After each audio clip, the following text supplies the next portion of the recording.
Jemaat Tuhan yang terkasih, kita berjumpa lagi dalam renungan harian GKI Sangkrah. Mari kita awali dengan doa. Sungguh suatu kesempatan yang sangat indah jikalau kami boleh membaca dan merenungkan firman-Mu. Kiranya keindahan firman-Mu juga memperkaya kehidupan kami dan meneguhkan iman kami. Di dalam Kristus kami berdoa. Amin. Saudara yang terkasih, saya akan membacakan surat 1 Timotius pasal yang kelima, ayat 9 dan ayat yang ke-10, yang berbunyi demikian. Yang didaftarkan sebagai janda hanyalah mereka yang tidak kurang dari 60 tahun, yang hanya satu kali bersuami, dan yang terbukti telah melakukan pekerjaan yang baik, seperti mengasuh anak, memberi tumpangan, membasuh kaki saudara-saudara seiman, menolong orang yang hidup dalam kesesakan, pendeknya mereka yang telah menggunakan segala kesempatan untuk berbuat baik. Demikianlah pembacaan firman Tuhan. Saudara yang terkasih dalam Tuhan Yesus Kristus, dalam kitab Pengkhotbah pasal 11 ayat 1 dikatakan, lemparkanlah rotimu ke dalam air, maka engkau akan mendapatkannya kembali lama setelah itu. Maksudnya tidak lain adalah bahwa kebaikan itu akan membuahkan hasil. Tidak ada kebaikan yang sia-sia. Setiap kebaikan pasti akan berbuah hal-hal yang baik pula dan hal yang manis. Karena sejatinya orang yang pernah merasakan atau menerima kebaikan dari orang lain, ia tidak akan melupakan kebaikan itu. Mungkin saja si pelaku malah sudah lupa, tetapi orang yang mendapatkan atau menerima kebaikan itu tidak pernah melupakannya. Nah, dalam konteks semacam itulah surat atau nasihat di dalam surat 1 Timotius ini dapat kita pahami. Di dalam surat ini, tadi kita membaca perlunya mendaftar para janda. Tentu saja mereka didaftar untuk mendapatkan bantuan. Kenapa demikian? Karena pada zaman dulu, mereka yang disebut janda itu pada umumnya juga adalah orang-orang yang secara ekonomi sangat lemah. Terutama para janda yang suaminya tidak meninggalkan warisan apapun. Perlu kita ingat bahwa pada zaman dulu secara umum ibu-ibu rumah tangga itu tidak mempunyai pekerjaan atau tidak bekerja.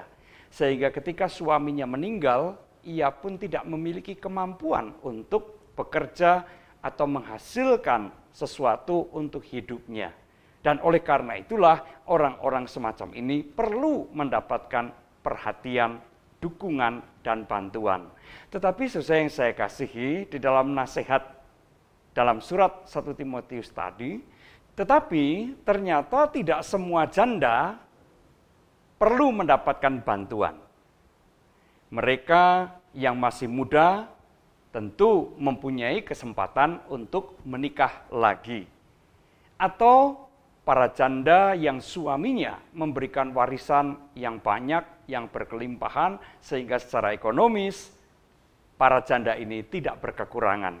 Dan yang lebih penting lagi, yang ditekankan di dalam surat 1 Timotius tadi adalah bahwa janda yang perlu mendapatkan perhatian adalah mereka yang menjalani kehidupan dengan baik, dengan kudus, dengan luhur. Membantu anak, memberi tumpangan, melakukan hal-hal yang baik, bahkan selalu mempergunakan setiap kesempatan untuk berbuat baik. Orang-orang itu apabila dalam keadaan yang lemah, dalam keadaan miskin, perlu mendapatkan prioritas untuk dibantu. Saudara yang terkasih di dalam Tuhan Yesus Kristus, tentu saja ini menarik untuk kita renungkan tentang kebaikan, tentang menjalani kehidupan secara baik, bertanggung jawab, menjaga kekudusan di dalam kehidupan ini, dan senantiasa melakukan kebaikan-kebaikan bagi sesamanya. Saudara yang terkasih dalam Tuhan Yesus Kristus, sejatinya kebaikan itu tidak pernah menguap di udara. Kebaikan akan menemukan jalannya sendiri.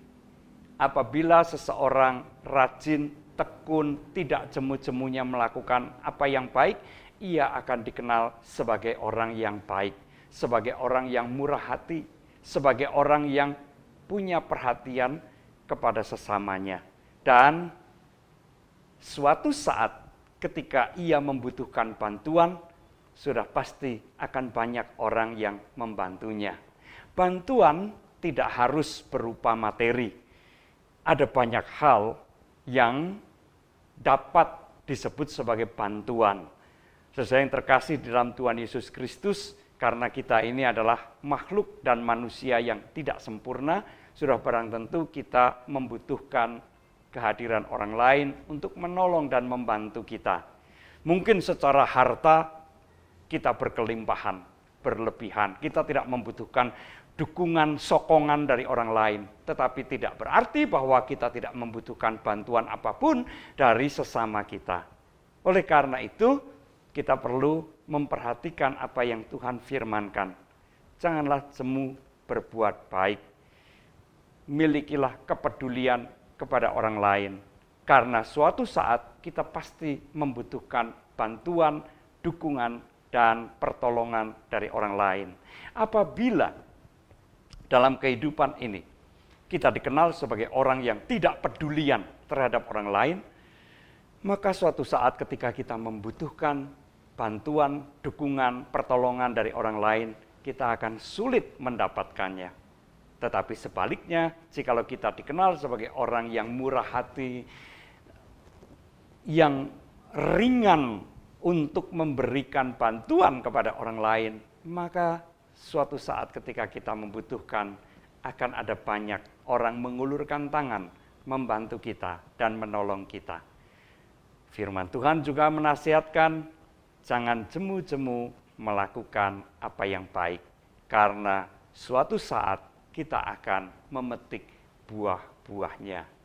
Tuhan memberkati kita semua. Amin. Mari kita berdoa.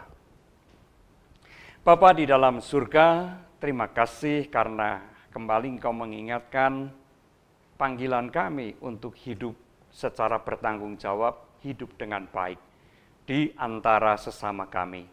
Karena kami membutuhkan mereka dan karena Tuhan juga bekerja di antara atau melalui sesama kami. Biarlah kiranya firman-Mu ini meneguhkan kami, menerangi jalan kami, dan memantapkan langkah kami di dalam menjalani kehidupan secara bertanggung jawab. Di dalam nama Tuhan Yesus kami berdoa. Amin.